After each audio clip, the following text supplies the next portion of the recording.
Now,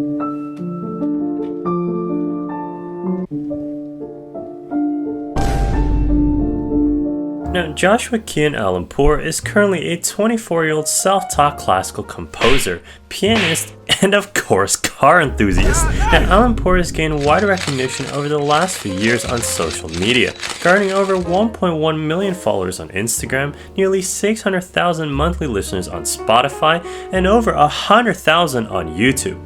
Now, of course, to make a negative video on someone that has 10x the community that I have is like Cade Cunningham trying to win the NBA championship. Now, clearly taking heavy inspiration from Andre Borico, he takes every chance he gets to aura farm on all his platforms. But that's the problem. Now, born in New Jersey, United States, Joshua Kian Aalampour was born on August 20th, 2001, and rumor has it that right out the gate, he's been whipping his clothes around harder than Superman with a cape. But not only that, but his online biography says that he's also a songwriter, artist, performer, entertainer, musician, Instagram star, online content creator, and social media personality, falling closer to then of course Logan Paul than Frederick Chopin. Now, we have a kid that composes music, so what exactly is wrong with that? At least it's better than you sitting at home playing Valorant in bronze. Now, of course, I'd have no issue with this person if he was doing just that, but Aalampour is changing how classical composers are portrayed online. You see, apart from composing music that will address their own faults later in the video, Aalampour is also a pianist. Now, his playing is much better than that of Stephen Ridley, who at least is not charging an egregious amount of money for a cause against humanity. Now, most of his works found on his website are only for around $3.99, around the same amount that you blow on your tier 3 Twitch subs. Now, it's rather the fact that he is quite literally the ego of Eric Cartman. Eric, what the hell is wrong with you? What's wrong? Has he been checked for bombs? Eric, that's enough. On a majority of his Instagram and even some of his YouTube videos, Aalampour is seen sitting down in an extremely exaggerated way and then whipping his coat back like he's Doctor Strange. Now, doing this one time is fine, but he does it on like literally every post he releases, when he does not need to be doing all of that. As far as I know, whipping your clothes back is the equivalent of sagging your pants while walking. Can you imagine one of the Chopin finalists dramatically throwing their clothes back before starting? They'd probably get more points for creativity. Now, thank God that this guy does not have the skills of Stephen Ridley, or else we had the 1-2 combination of the biggest ego and the worst technique. Now, this dramatic thing he does isn't conclusively enough to say that he has a huge ego, but just like Colin Ballinger's search history, he says stuff like this online. My music career is 4 years old. I've always done everything on my own. I'm not Beethoven and never will be, but give me a little more time. I bet on everything I love that your future children will study me in their history books one day. Now, the only thing anyone's studying is that atrocious handwriting you're putting out. Now, this dude really hit 100,000 subs, got a silver play button, and then extrapolated his potential more than 2005 Kanye. Fortnite balls, I'm gay, I like boys, I kidnap. Now, the problem with this is that he is heavily overrated, having a far bigger presence than he should realistically have given his talent, being quite literally the definition of an invasive species. Like, can you imagine that you're a smaller pianist who's trained many years of your life under strict guidance? Now, not only do you not get the recognition from all the work that you've put in, but out comes Aalampour, siphoning all the attention away like Kirby in Super Smash Bros. By simply throwing his cape back and ripping a fat one before starting every mediocre piece.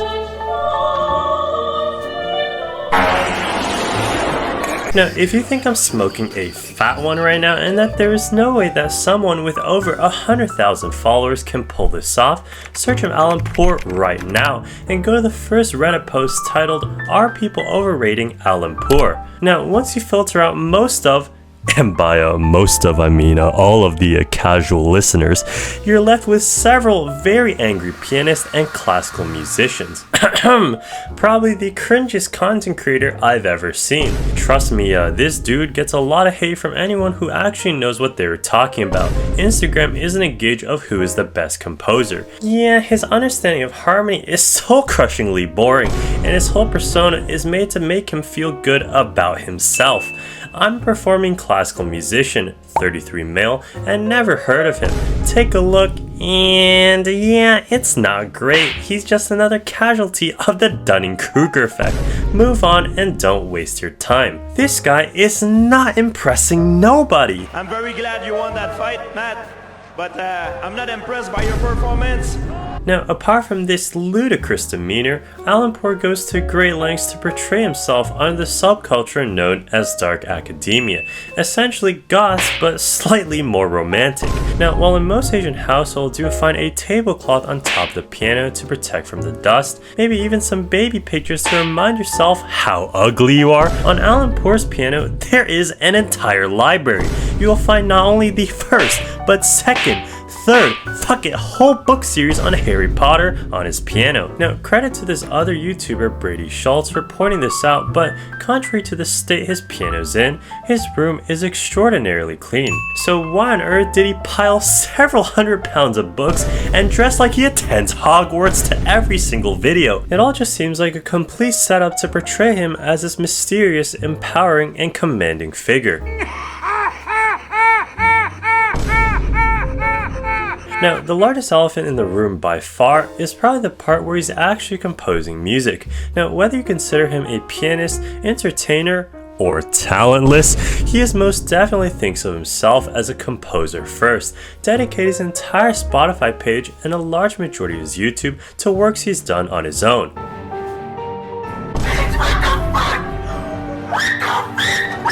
Oh my god, what is that?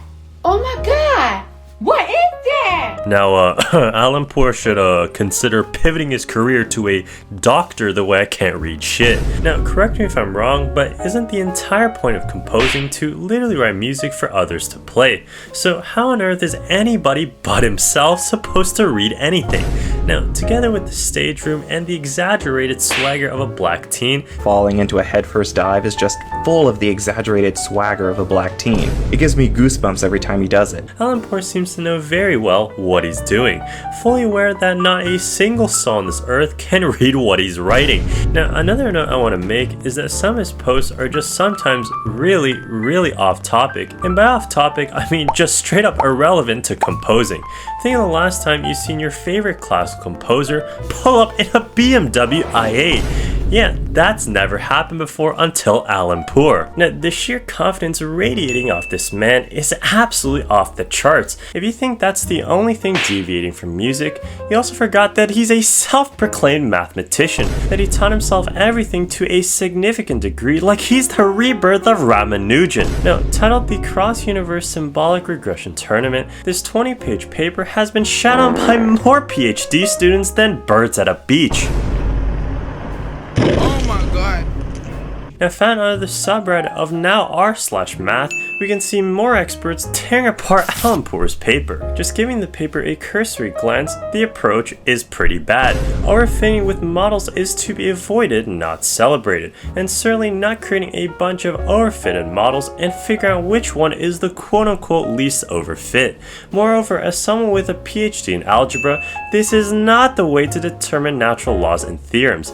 Everything in life can't be predicted through a Frankenstein equation of everything you learn in Calc 1. Now, if you think he's just a mathematician, this guy is also my financial advisor. I built a trading algorithm using algebraic topology, residuals to estimate local mispricings. Then I used persistent homology on the correlation structure to compress the global market shape and the regime features. Now, go right ahead and unsubscribe from Togi. We have Aalampour, who made one single short on an incredibly complex topic and then never talked about it again. I'm very glad to see that at least he wrote in the most minuscule text imaginable at the bottom that it's not financial advice. You know, when people say don't put all your eggs in one basket, Aalampour took that advice way too seriously. His general portrayal of himself is more diverse than that of Johnny Sins. Like, you are not an economist, mathematician, pianist, and definitely not a distinguished composer. Now, I would like to say that this quote sums up Aalampour quite nicely in one sentence: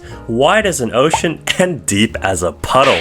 Yeah, did you enjoy that video? Want to see more? Please consider liking the video as we're aiming for 5 likes. Yeah, 100K, let's get it.